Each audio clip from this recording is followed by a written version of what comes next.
ازيكم؟ شكر واجب لكل واحد كان بيطمن عليا او قلقان عليا. انا بقول له انا زي الفل، ولازم اشكر كل الناس سواء العملاء اللي عندي او المتابعين اللي عندي وبيطمنوا عليا. بقول لهم الف الف الف شكر. انا والله العظيم بخير، انا كويس. في ناس بعض الناس مش فاهمه حاجه، في ناس فاهمه، ولكن انا هطلع وهتكلم زي ما بقول الحلو هقول الوحش. بس انا معلش مش هقدر اتكلم في تفاصيل دلوقتي، مش بمزاجي، مش ولا عشان حاجه، لا لا لا لا، ده انتوا هتعرفوا كل حاجه، ده انتوا هتعرفوا قصص. انا هقول لكم بس اختصارا الموضوع باختصار، يعني ايه اصحاب العقول الذكيه هي بقى ايه ممكن هتفهم انا عاوز اقول ايه من اللي انا هسمعه لكم دلوقتي، تمام؟ ولكن انتوا من حقكم تعرفوا كل حاجه، زي ما كنا كده بنطلع بنقول الحاجه الحلوه هنطلع برضه نقول الحاجه الوحشه، ومش عشان كده بس، لا ده احنا هنقول قصص وقصص حقيقيه. ليه بقى؟ عشان الناس تاخد عبره، عشان الناس تنتبه، عشان الناس تاخد بالها من اي حد قريب غريب صديق بيشتغل معاه، تبقى عارفه ان هي لازم تاخد بالها من حاجات كتير قوي. هنسمعكم حاجه ولما تسمعوها ممكن انتوا تفهموا في ايه. لكن انا واخد اوامر من المحامي بتاعي بصراحه ان انا ما اقدرش اتكلم عن اي حاجه. لكن الناس اللي بتطمن والله العظيم انا طالع عشان اشكركم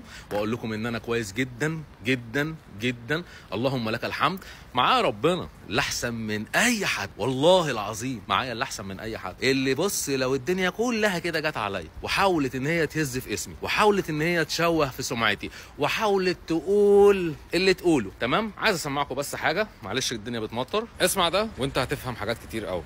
يعاقب الله من يخطر في باله عملا لغير الله. عقوبته ايه؟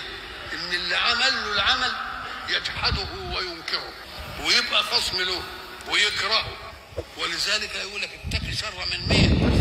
احسنت اليه. ده كلام صحيح. ليه؟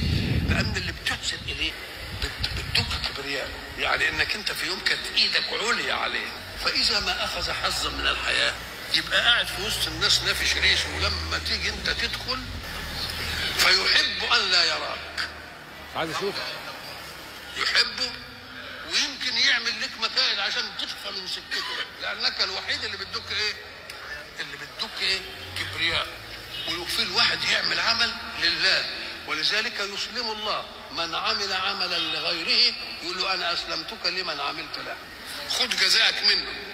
فعلت ليقال وقد كين، فعلت ليكرمك فليهن، فعلت ليحترمك فليحقرك، الله فعلت ليكون موالي لك يبقى عدو.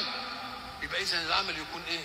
ولذلك يقولون العمل لله عاجل الجزاء، خدت جزاءك وخلاص. انما العمل لغير الله يا يوفي يا ما يوفيش، ما نعرفش. يعاقب الله. فهمتوا حاجه؟ طيب اللي فهم حاجه من الكلام دوت يا ريت يكتب لي كده تعليق يقول لي هو فهم ايه، وقريب جدا هنفكوا بكل التفاصيل. وشكرا لكل واحد بيطمن عليا، وشكرا لكل واحد قلقان عليا، وشكرا لكل واحد بيدعمني، وشكرا لكل واحد ثقته فيا بتزيد. والله العظيم بشكركم من قلبي. تحياتي ليكم كلكم، وما تحرموناش من دعائكم. السلام عليكم. عليكم السلام.